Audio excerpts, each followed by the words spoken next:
ጆሮ እውነቱን ለፍቅር ነገራት። ፍቅርና ሀና ደግሞ አሁን ላይ ጓደኛ ስለሆኑ ምንም ነገር ልደብቃት አልቻለችም።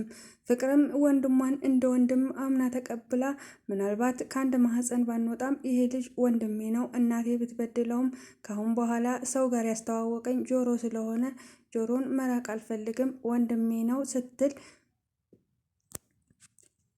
ሰላም ጤና ይስጥልኝ። ውድና የተከበራችሁ የቻናል ተከታታዮች እንኳን ደህና መጣችሁ። ላይክ፣ ሼር፣ ሰብስክራይብ ያደርጋችሁ እስከ ቪዲዮ ፍጻሜ አብራችሁን ትሆኑ ዘንድ ከወዲሁ አሳስባለሁ። እንግዲህ እንደተለመደው ፍቅር ጆሮን አሁን ላይ ልትተው አትፈልግም። ምንም ቢያስቀይማት መዝገቡ ወንድሜ ነው፣ ከወንድምነትም አልፎ ሀናን ምላሴን ያወቅኩት በመዝገቡ ነው። ስለዚህ ጆሮን በምንም አጋጣሚ ቢያስቀይመኝም ልርቀው አልፈልግም። በአንድ ማህፀንም ባንወጣ እናቴ ጥሩ ልጅ እንደሆነ እንዲሁም ደግሞ ታጋሽ እንደነበረ ጥሩ ሰው እንደነበር ነግራኛለች። የእናቴን ይቅርታም አድርሻለሁ። ካሁን በኋላ ወንድሜ ነው ስትል አምና ተቀብላለች። በነገራችን ላይ ደውሎ ይቅርታ ሊጠይቃት ሲል ምንም ነገር እንዳልተፈጠረ ምን አድርገኸኝ ነው ይቅርታ የምትለኝ? እኔ ምንም ነገር አልተቀየምኩህም፣ ለምን ይሆን ይቅርታ የምትጠይቀኝ አልገባኝም ትለው ነበር። እሱም ሙድ እያልሽ ነው ወይ በማለት ጠየቃት። የምን ሙድ ነው የምታወራው? መዝገቡ የምንድን ነው ይቅርታ ነው? በሰዓቱ ተናደ ስለነበረ ተናገርከኝ።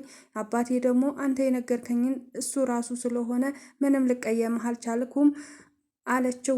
እሱም አይ አባትሽን እንደዛ በአንቺ ፊት መናገር አልነበረብኝም ነበር ያላት።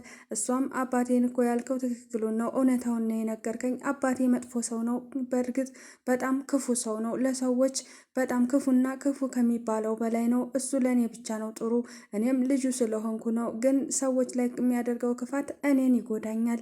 ስለዚህ ትክክለኛውን ነገር ነው የተናገርከው መዝገቡ ብላ ስቃ ዝም አለችው። እሱም በጣም ተገርሞ እሺ ብሎ ተቀብሏታል።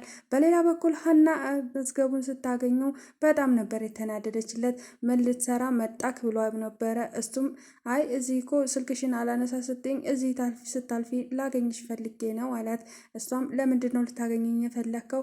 አንተ እኮ ራስ ወዳድ ነህ፣ ገንዘብ ወዳድ ነህ ብላው ነበር። እሱም አውቃለሁ አላት።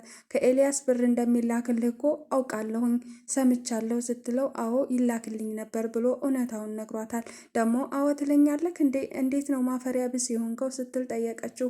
እሱም መዋሸት አልፈልግም፣ አዎ ከኤልያስ ብር እቀበል ነበር፣ ግን እውነታውን ሳታዳምጪ ዝም ብለሽ ባትፈርጂ ጥሩ ነው። ከዚህ በኋላ እኔ ለእናንተ የምገባ ሰው እንዳልሆንኩኝ አውቃለሁ። አዎ ልክ ነሽ፣ ከዚህ አባትሽም ከኔ ራቅ ብለዋል። እኔ ካሁን በኋላ በአንቺ መንገድ ላይ አልቆምም። ስለዚህ ከአንቺ መራቅ ግዴታዬ ነው፣ እርቃለሁ። ደህና ሁኚ ልልሽ ነው የመጣሁት ብሏታል። እሷም ይሄ ልጅ ምን አስቦ ነው? ምንድን ነው እንደዚህ የሚያደርገው ነገር? ጭራሽ ይቅርታ ከመጠየቅ ይልቅ እሺ ደህና ዋይ ብሎ ይሄዳል እንዴ ብላ እሷም ትንሽ ውዝ በመወዛገብ ውስጥ ትታው ወደ ስራዋ ሄዳለች። መዝገቡ ግን ያሰበው ሁሉ ሌላ ነበር። እነሱ እንዳሰቡት አልነበረም። ሀናን በእርግጥ የቀረባት አሁን ሳይሆን ድሮ ነው። ድሮ ብሩ የሚላክለት የነበረው በፊት ነበር። አሁን ላይ ከአባባ ኖላዊ ጋር የሚኖረው በነፃነት ነበረ። ኤልያስ ብር መላክ ካቆመ ሰነባብቷል። በሌላ በኩል ደግሞ ተሬ አይ አንዱን ሳስታርቅ አንዱን አጣልቻለሁ እያለ ነበር። ለሀና ብር እንደሚልክለት ለጆሮ የነገራት እሱ ነበር። ኤልያስና ለማስታረቅ ነበር። ሀናና ኤልያስ አሁን ላይ ተርቀው ደህና ሆነዋል። በሰላም እያወሩ ነው። ግን ጆሮ ደግሞ ከሁሉም ርቋል። ኤልያስ በአንድ በኩል ጠምዶታል። ሀና በአንድ በኩል አኩርፈዋለች። አባባ ኖላዊ በሌላ በኩል ቤቴ እንዳትመጣ አይንህን ላይህ አልፈልግም ብለው ሁሉም ሰዎች አይንህን ላፈር ብለውታል። ታዲያ አሁን ላይ ጆሮ ግራ በመጋባት ላይ ነው ያለው። ምክንያቱም ሁሉም ሰው ርቆታል። በአንድ በኩል ፍቅር አለበት ሀናም ፍቅሩን ሳታውቅ አሁን ላይ ምንም ነገር ማድረግ አልፈለገችም። ግን ወደ መጨረሻው አካባቢ ሌላ አዲስ ነገር ተፈጥሯል። ኤልያስ እና ተሬ ማታ ላይ ነበረ ከስራ ወጥተው እስኪ አንድ ሁለት እንበል እየተባባሉ መንገድ ላይ ቆመው ነበር። በአጋጣሚ ጆሮ መጣ። በጣም ደብሮት ነበር ጆሮ፣ ምክንያቱም ሀና በተናገረችው ነገር ትንሽ ተከፍቷል። እሱ ብቻ አይደለም በአባባ ኖላዊም ተከፍቷል። ሁሉም ርቀውታል። አሉኝ የሚላቸው ቤተሰቦቹ ነበሩ። ሁሉም ሰው በአሁኑ ሰዓት ከሱ ጋር አይደለም። ትንሽ ያወዛግባል። ለዛም ነው ለፍቅር የደወለላት። ፍቅር ምንም ቢሆን አልትቀየመውም። ወንድሜ ነው ከሁሉ ሰዎች ጋር ያገናኘኝ እሱ ነው ብላ አምና በመቀበሏ ምንም ልትለው አልቻለችም። አይዞህ ብላ የምታጽናናውም ፍቅርና ፍቅር ብቻ ናት በአሁኑ ሰዓት። ከዛም ኤልያስ እና ተሬ ባንድ ላይ በነበሩበት ነበር ጆሮ የሄደው። ከዛ እሱ ሲመጣ ኤልያስ በቃኝ እኔ ወደ ቤት ልግባ እያለ ተሬን ተሰናበተ። እኔ ስመጣ ነው ወይ ቻው የምትለው? ምን ሆነ ነው ነገሩን የማታበርደው ሲል ጠየቀ። በዛን አጋጣሚ ነበር ጭቅጭቅ የተፈጠረው። አንተን አላናገርኩህም፣ የሚመለከትህም ነገር የለም፣ ለምንድን ነው የማታወኝ ብሎ ተገለማመጠው። ከዛም በኋላ ነበር ተሬ በቃ ተዉ አብረን እንሄዳለን፣ ጆሮም ከኛ ጋር ይመጣል ሲል ኤልያስ ተቀይሞ ቁልፍ ስጠኝ ወደ ቤት እሄዳለሁ ብሎ ከእነሱ ጋር የተለያየው። ጆሮም ይሄን ያክል ነፍሰ ገዳይ እያደረገኝ ምን አድርጌው ነው? ሲጀመር ከሀና ጋር ተፋትቻለሁ፣ ምን አድርግ ነው የሚለኝ ኤልያስ? ለምንድን ነው በዚህ ልክ የሚጠላኝ? እኔ ነፍሰ ገዳይ አይደለሁም ብሎ ነበር የጠየቀው። ተሬም ምንድን ነው ከሀና ጋር ያፋታህ? ምንድን ነው ተፋትቻለሁ የምትለው? ምን ሆናችሁ ከሀና ጋር ብሎ ሲጠይቀው አዎ ከሀና ጋር ተለያይተናል አለው። ለምን ብሎ ጠየቀው። እሱም ብር እንደሚልክልኝ ካወቀች በኋላ ዓይንህን ላፈር ብላ ከአባባ ኖላዊ ወይም ከሀናም እርቅ ያለው አጠገባችን እንዳትደርስ ብለው አባረውኛል ብሎ ነገረው። የምን ብር ነው ብሎ ተሬ ጠየቀው። አንተ ነህ የነገርካት ኤልያስ ብር እንደሚልክልኝ፣ ለምንድን ነው ደግሞ የምትጠይቀኝ ሲል ነበረ። ወይኔ ገኔ አንዱን ሳስታረቅ አንዱን አጣልቻለሁ በለኛ እያለ ነበረ። እንዴት ማለት ሲለው ሀናና ኤልያስን እኮ ሁሉንም ነገር ነግሬ አስታርቂያቸዋለሁ፣ አሁን ተስማምተዋል።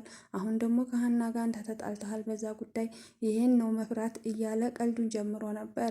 በዛን አጋጣሚ ነው አብረው እየሄዱ የነበረው። ፍቅርም ለሀና ደውላላት ነበር ማታ አካባቢ። ቀኑን ሙሉ ከምላሴ ጋር ማሳለፍም ጀምራለች። ፍቅርና ምላሴ በጣም ተቀራርበዋል። እሱም ማታ ረጅም ሰዓት ስልክ ያወራታል። እሷም ደስ ይላኛል ከአንተ ጋር ሲሆን እያለች ነበረ። ቀን ተገናኝተው ማታ ደግሞ ለረጅም ሰዓት ስልክ እያወራች ነበረ። ከዛም ሰላም ድንገት መጣችና ከማን ጋር ነው ስልክ የምታወራው? በጣም ረጅም ሰዓት ስልክ ማውራት ጀምረሃል። በዛ ላይ ከትምህርት ቤት ስትወጣ ቶሎ ወደ ቤት አትመጣም። ምንድን ነው ነገሩ? ፍቅር ጀመርክ ወይ ብላ በግልጽ ስጠይቀው እሱም በመወዛገብ የምን ፍቅር ነው? ምንድን ነው የምታወሪው? እያላት ነበር። እሷም ግልጽ ነው የጠየቁ ነገር፣ ለምንድን ነው የምታወዛግበኝ ብላ ትታው ሄደች። ከዛም ለሀና ደወለችላት። መሽቶ ስለነበረ ሀና ምንደው በሰላም ነው ወይ እያለች ነበር ፍቅርን። ሀናም ምንድነው ችግሩ ያለ ወይ ንገሪኝ ፍቅር ስትላት፣ እሷም አይ ምንም ችግር የለም አባዬ ቤት ነው ብዙ አላስቆይሽም፣ አንድ ነገር ልነግርሽ ነው ስትላት ነበር። እሷም ምንድን ነው ስትል፣ አይ ስለ አሲር ነው አለቻት። አሲር ምን ሆነ ስትል፣ እሱም ያለውን ነገር ስለ ብሩ ጉዳይ ሁሉንም ነገረቻት። ምነው ምን አጥፍቼ ነው በችኮላ ብዙ ነገር የማጠፋው እያለች ሀናም ራሷን መውቀስ ጀመረች። አሁን ላይ ፍቅር ለአሲር አለባት። እሷ ብቻ ናት ከጎኑ ያለችው። ነገሮችንም ማስተካከል የምትችለው እሷና እሷ ብቻ ናት። ሀናና አሲር ይታረቃሉ ብዬ ተስፋ አደርጋለሁ። ምክንያቱም እውነታውን ካወቀች ሀና እራሷ ይቅርታ ትጠይቀዋለች ብዬም አደርጋለሁ። ምክንያቱም አሲር ክፉ ልጅ አይደለም፣ ለእሷ ብሎ ነው። ቪዲዮ እዚህ ላይ ነበር ያበቃው። ቀጣይ ክፍል ይዘን እስከምንመጣ ቸር ሰንብቱ። ላይክ፣ ሼር፣ ሰብስክራይብ አይረሳ። ባይ ባይ።